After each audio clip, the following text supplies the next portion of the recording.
Chicos, buenas tardes. ¿Cómo están? Buenas tardes, doctora. Buenas tardes, doctora.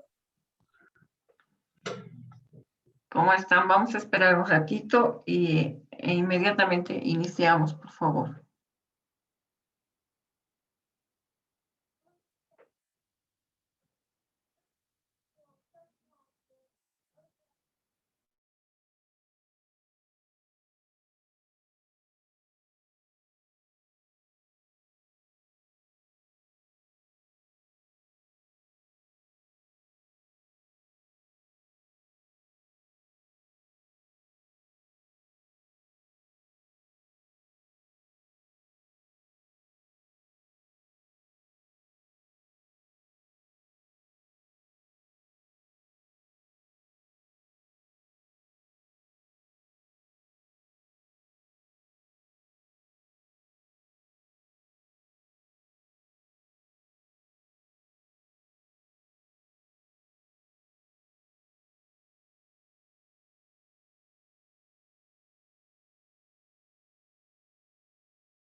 Bien, chicos, ¿cómo han estado?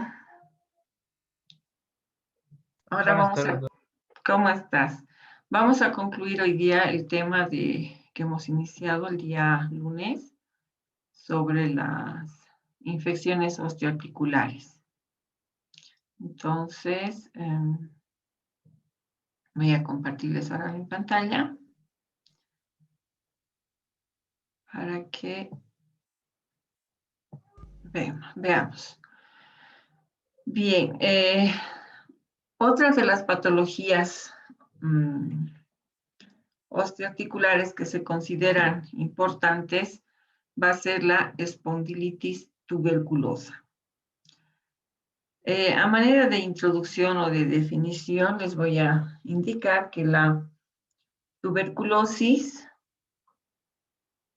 primero, ustedes saben que es una patología que se ha iniciado hace muchísimos años, es muy antigua, pero hasta ahora continúa siendo un problema de salud a nivel mundial.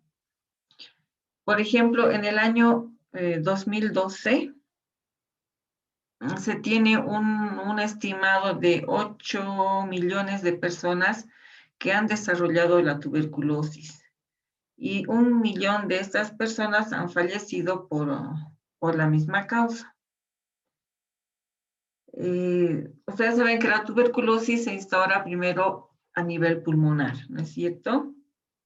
Y el 3% de estos pacientes tienen la espondilodiscitis tuberculosa. Cuando decimos espóndilo, nos referimos a las vértebras, a la columna vertebral, ¿ya? Entonces, esta patología, al ser, denme un ratito.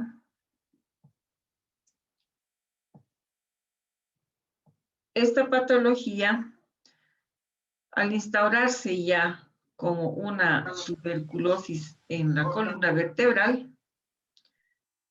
se denomina también enfermedad de Pott, que es una enfermedad conocida desde la antigüedad, ¿ya? Más o menos en el año 3000 antes de Cristo.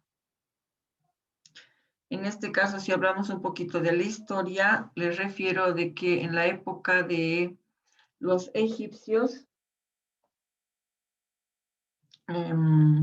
ya la han descrito, y luego en el año 450 antes de Cristo, la ha mencionado Hipócrates.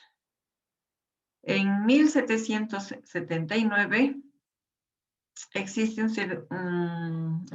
un cirujano en Londres, que es el doctor Pott o Sir Pott, que ha descrito las lesiones vertebrales que van a caracterizar a la espondilitis tuberculosa.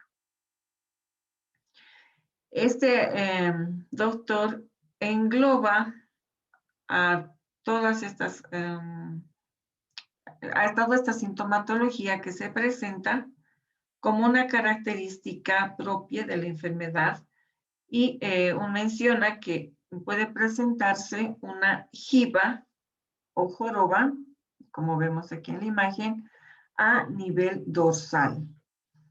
Esta jiba o joroba tiene un absceso ocifluente. ¿Ya? ¿Esto qué quiere decir? Que nos va a presentar también trastornos neurológicos con un origen etiológico similar al de la tuberculosis, y es por esto que se denomina tuberculosis, espondilitis tuberculosa, que también se la conoce de forma corriente o común como la enfermedad de Pott. En este caso, la espondilitis tuberculosa se va a originar por la diseminación a partir de un foco primario, que es en los pulmones. Se va a diseminar la infección a la columna vertebral, y es en la columna vertebral donde se va a instaurar, aquí vemos en esta imagen de una resonancia, es donde se instaura la infección. Este vendría a ser un foco secundario.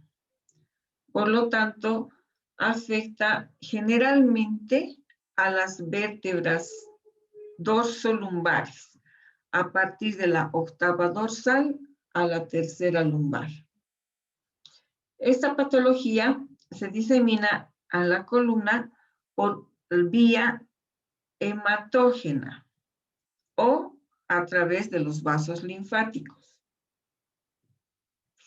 Estos pacientes con la espondilitis tuberculosa generalmente refieren un dolor crónico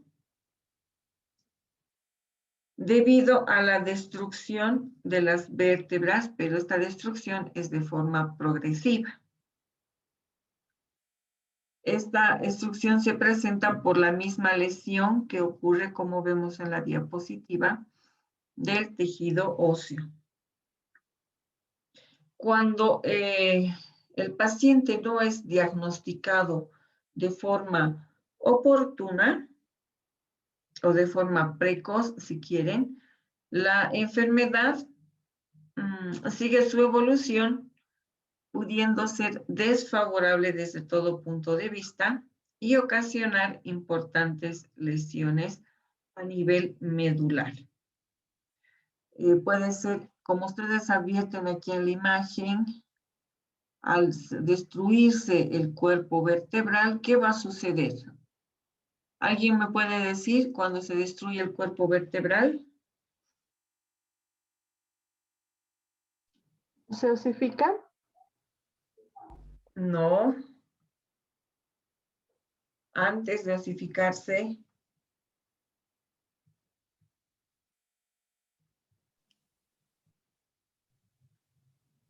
puede haber dolor intenso, doctora, hipersensibilidad.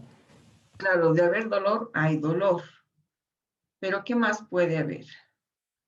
¿Qué pasa? ¿Qué tejido se lesionaría antes del tejido óseo? ¿El O tejido articular, gracias, doctora?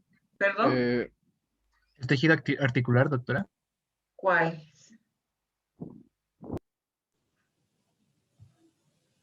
¿Qué tejidos? ¿Qué tejidos tenemos, qué estructuras blandas tenemos en la columna vertebral, chicos? El disco Los discos, vertebral, doctora. ¿Ya? ¿Qué más?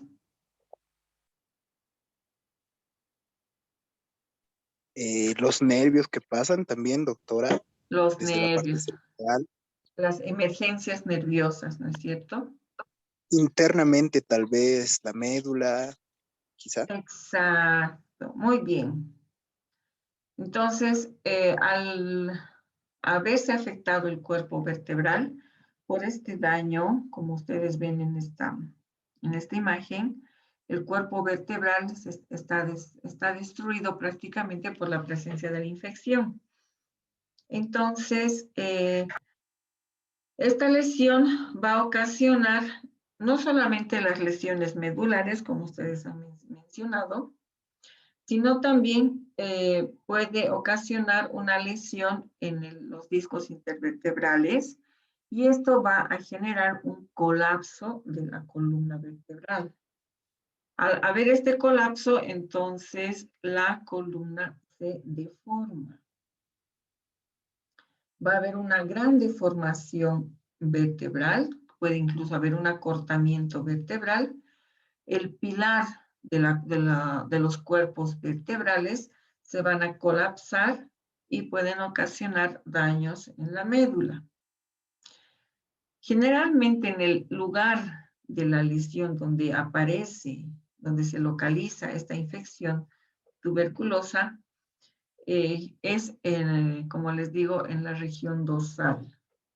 Y luego va a ir como contaminando, si quieren, a las regiones inferiores, como por ejemplo la región toracolumbar, puede seguir ascendiendo a la región cervical o puede seguir descendiendo hasta la región lumbar.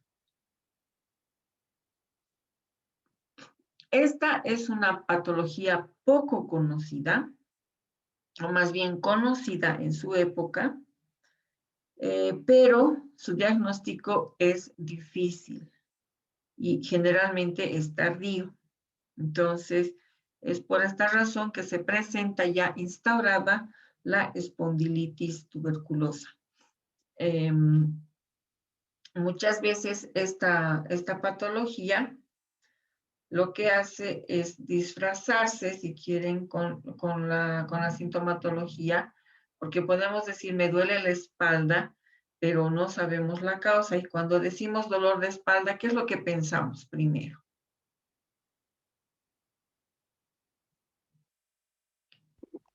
Una lumbalgia.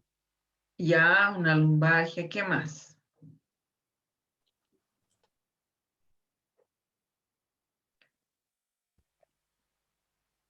Pues quizás un dolor por haber cargado mucho peso, o como muchos dicen comúnmente, se me ha abierto la espalda. Ya, ve, entonces, claro, le buscamos la causa más común al dolor de espalda, pero no se piensa que puede ser un proceso infeccioso. Entonces, al ser esto una etapa infecciosa, un proceso infeccioso, existe también un riesgo de morbilidad.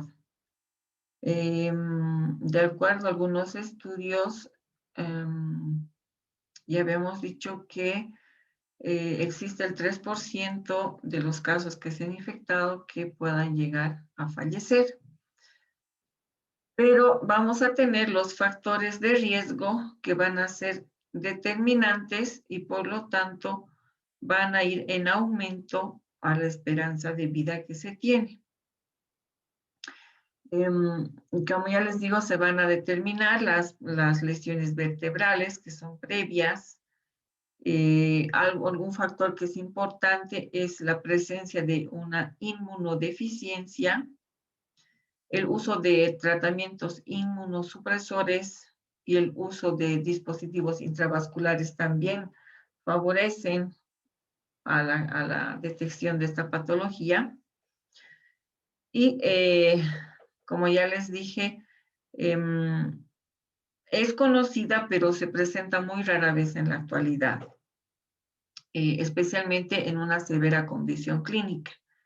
Al ser una severa condición clínica, puede ocasionar también una gran deformidad y a su vez complicaciones neurológicas como en proceso.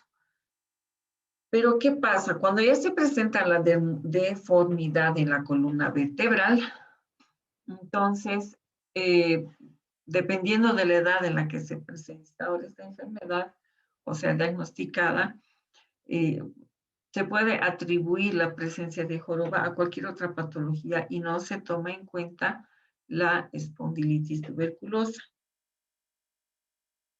A pesar de que ahora en la actualidad existen varias pruebas complementarias para el diagnóstico, se puede confundir aún su instauración, ¿no?, con otro tipo de patologías. Como les digo, por el mismo hecho de decir el dolor en la columna. Incluso puede ocurrir que en el contexto de que la tuberculosis se haya diseminado o se haya reactivado de forma endógena, pueda haber un foco vertebral que sea latente.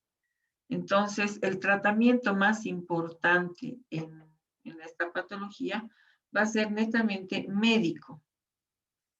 Ya, todo con tratamiento médico y especialmente para la infección tuberculosa pulmonar. Estos tratamientos son bastante largos y pueden durar alrededor de un año aproximadamente o tal vez más, ¿no es cierto?, dependiendo de la condición en la que esté el paciente. Entonces, es importante considerar y tomar en cuenta esta patología, puesto que las lesiones que va a producir no van a ser de origen directo, sino va a ser de carácter secundario por la afección que se presenta en la columna y también en los discos intervertebrales, básicamente, ¿no es cierto? En cuanto a su cuadro clínico, generalmente su presentación puede variar, pero lo que se presenta, principalmente hemos dicho, va a ser el dolor de espalda. Como estamos hablando de una infección, va a existir la fiebre, la sudoración nocturna, la pérdida de peso y astenia. Y obviamente cuando esto ya está más avanzado, existe la aparición de masas en la columna con un compromiso raquimedular. Este compromiso raquimedular nos puede llevar a la paraplegia. Otra característica que hay que tomar en cuenta, ¿perdón? ¿Alguien habló, chicos?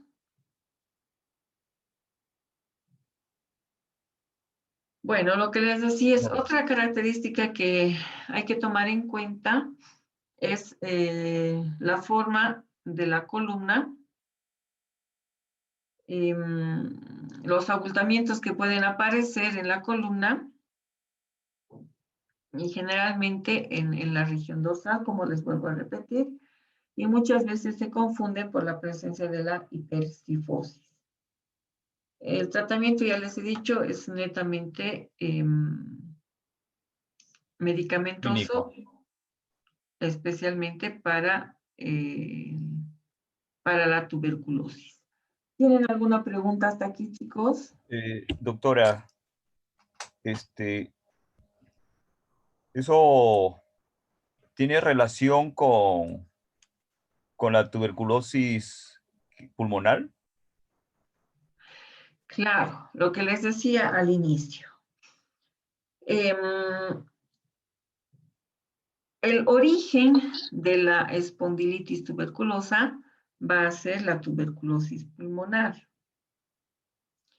Entonces, cuando se presenta ya la tuberculosis y no es tratada a tiempo y demás, esto va no solamente ocasionando el daño en los pulmones, sino que también va a haber una contaminación, ya hemos dicho, por vía venosa, y se va a instaurar en la columna vertebral. Entonces, en este caso, incluso en algunos textos se menciona como una artritis tuberculosa porque va a afectar a las articulaciones intervertebrales. Entonces, tiene una relación directa con la tuberculosis pulmonar. ¿Por qué? Porque el pulmón vendría a ser el origen o el lugar primario y a nivel de la columna vertebral vendría a ser el foco secundario de infección.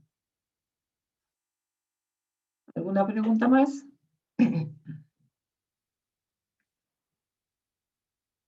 Doctora, ¿y esto se puede dar en niños? Bueno, mira, no se tiene una exactitud en cuanto a la edad, pero podría considerarse tal vez ya que la tuberculosis, tú sabes que se presenta a cualquier edad. Bueno, se presentaba, ¿no? Entonces, esta patología como es muy rara de observarse, a no ser de que sea ¿cómo les puedo decir? Una región en la que se presenta o haya un brote de tuberculosis, entonces sí se pudiera presentar.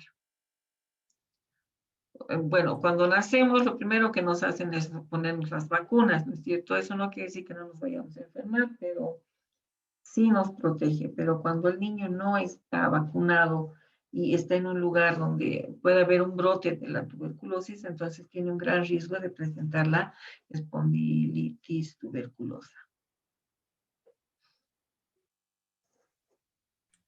Doctora, esta patología si hay alguien en la casa con eso, ¿es contagioso? ¿Se debe aislarle al paciente?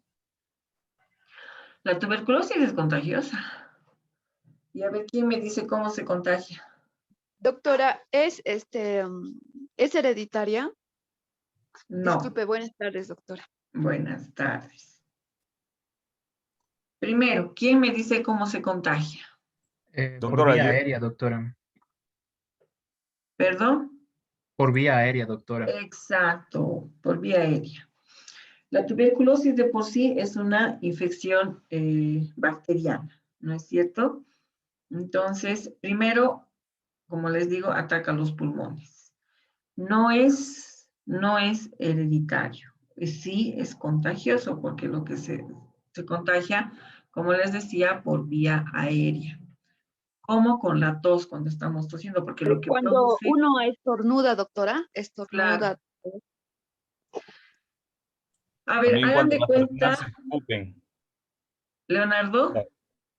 cuando las personas escupen en el suelo, porque yo conocí una doctora que ya me dijo que creo que en el Alto había un índice elevado de la tuberculosis y me decía cuando vayas por allá tienes que tener cuidado porque la gente escupe y te puede también contagiar, o sea, los que escupen en el piso. Claro, a ver, como es vía aérea, es como cuando están resfriados ustedes. ¿Cómo se contagia? Cuando hablan de cerca, al hablar uno contagia, porque siempre expulsa micropartículas cuando uno habla, al estornudar, al toser, al escupir, digamos, cuando uno entra a comer a algún lugar, no siempre se tiene la higiene necesaria.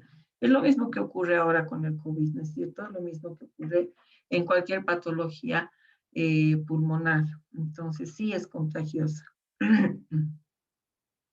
Y cuando uno está expuesto, lo primero que hay que hacer es consultar al médico, hacer estudios y estar en control, ¿no es cierto? Especialmente si tienes el conocimiento de que por la zona, como te ha dicho esa doctora, hay una región o una zona donde hay un alto índice de tuberculosis.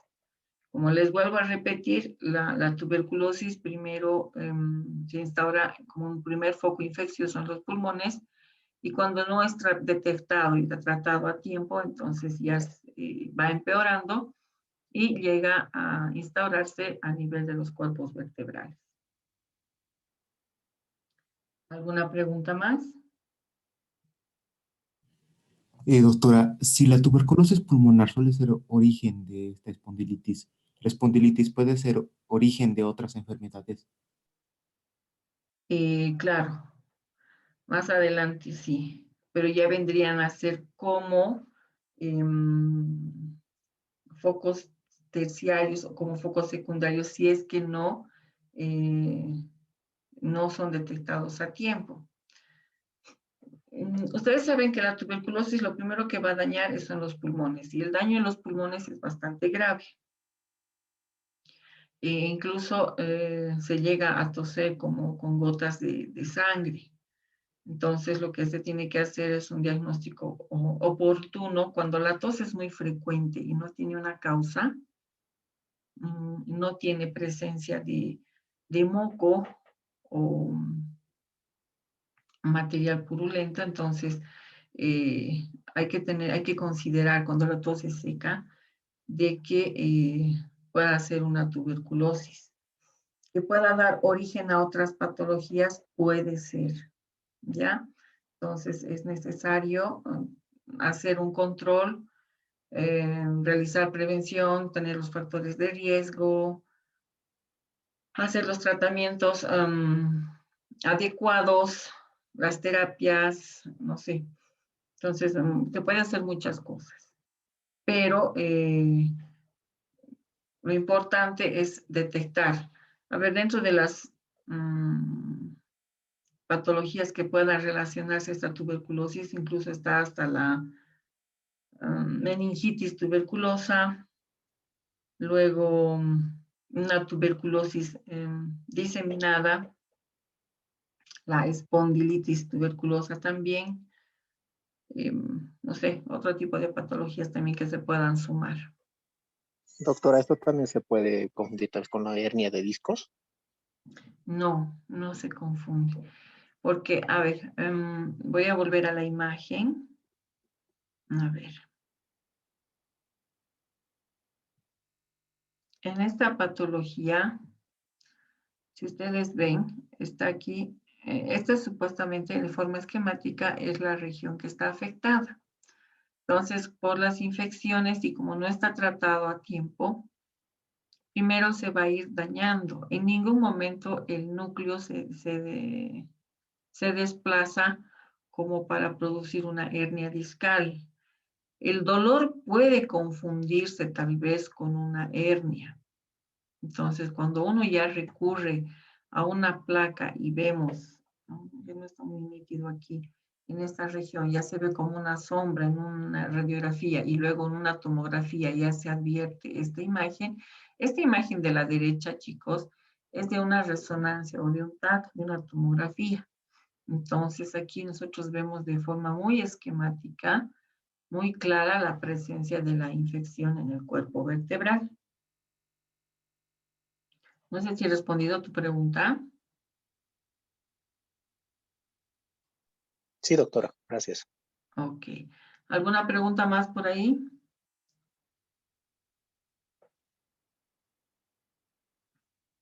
Bueno.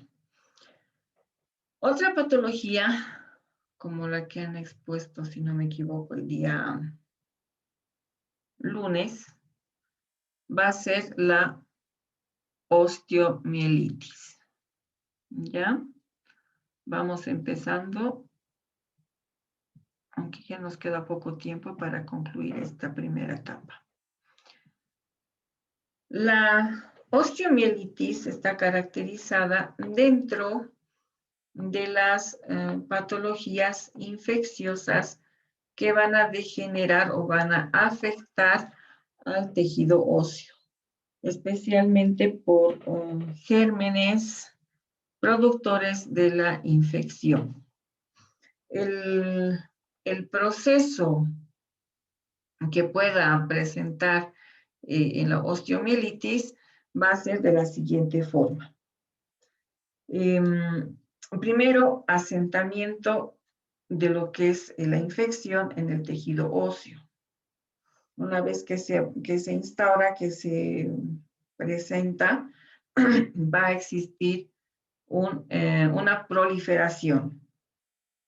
Luego de la proliferación del tejido óseo, va a existir una inflamación.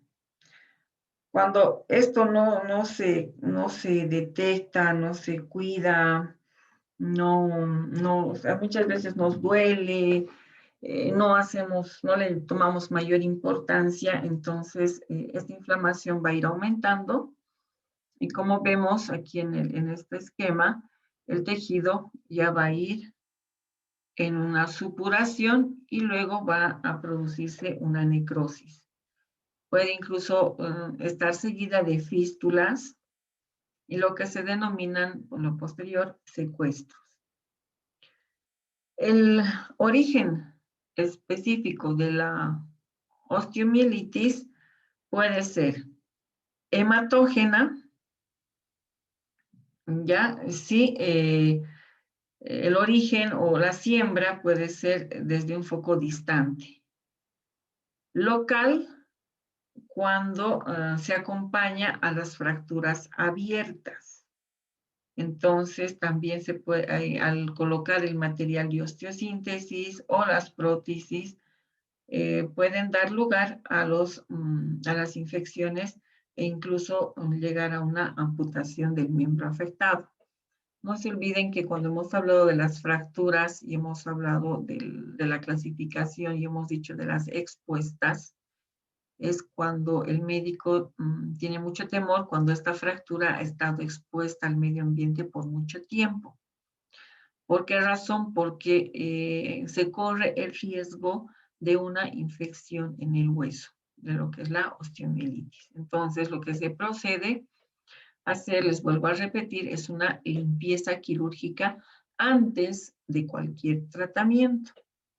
Tratamiento me refiero que si fuera una fractura, a colocar el material de osteosíntesis o hacer cualquier otra técnica quirúrgica ante una fractura de forma específica, ¿no es cierto? Ahora, cuando dice en el caso de las prótesis, que son los reemplazos articulares, e incluso en los materiales de osteosíntesis, la conducta que se debe seguir es que generalmente el médico solicita el material o en el caso de una prótesis solicita la compra de la prótesis, da la receta, pero la importadora o la empresa que distribuye lo que hace es ponerse en contacto con el médico y el técnico de la importadora es el que va a llevar directamente al quirófano en el caso de la prótesis o el material de osteosíntesis, porque ambos, cualquiera, ya sea el material de osteosíntesis, cuando digo material de osteosíntesis me refiero a las placas, tornillos, cerclajes, grampas, todo lo que va dentro, y junto con las prótesis tienen que ser absolutamente desinfectados. Tienen que estar en completa desinfección para poder ser colocados en el cuerpo. Incluso muchas veces, a ver, les comento una experiencia cuando estaba haciendo el internado, han hecho una cirugía para ¿qué se llama esto? Para una hernia umbilical. Y el médico lo que ha hecho, el cirujano ha hecho es poner una malla de soporte. Es como una pequeña red que igual está totalmente desinfectada, pero aún así el cuerpo de la paciente, porque era una señora, ha hecho un rechazo. ¿Y cómo es el rechazo? Que no acepta y empieza a haber temperatura, dolor y empieza con la supuración. Entonces es en este momento que se debe retirar este tipo de material, cualquier tipo de material, agente extraño que esté dentro de nuestro cuerpo. Entonces, Esta sería, como les decía, de origen local. Luego, en cuanto a la evolución, podemos mencionar que vamos en la osteomielitis, va a existir una fase aguda, una fase subaguda y una fase crónica. ¿Hasta ahí estamos, chicos? Sí, doctora. Sí, doctora. Sí, doctora. Ok, ya. Entonces, ya tengo 2 minutitos. ¿Dónde estás, Zdenka? Zdenka, tómale la capturita, por favor. Para la... Ya, y de lo que se corte me dan 1 minuto y volvemos a la reunión, por favor. Ya, doctora, no se preocupe. Está bien, doctora. Bueno, entonces ahí nos vemos en el segundo periodo, diríamos así. Muy bien, doctora.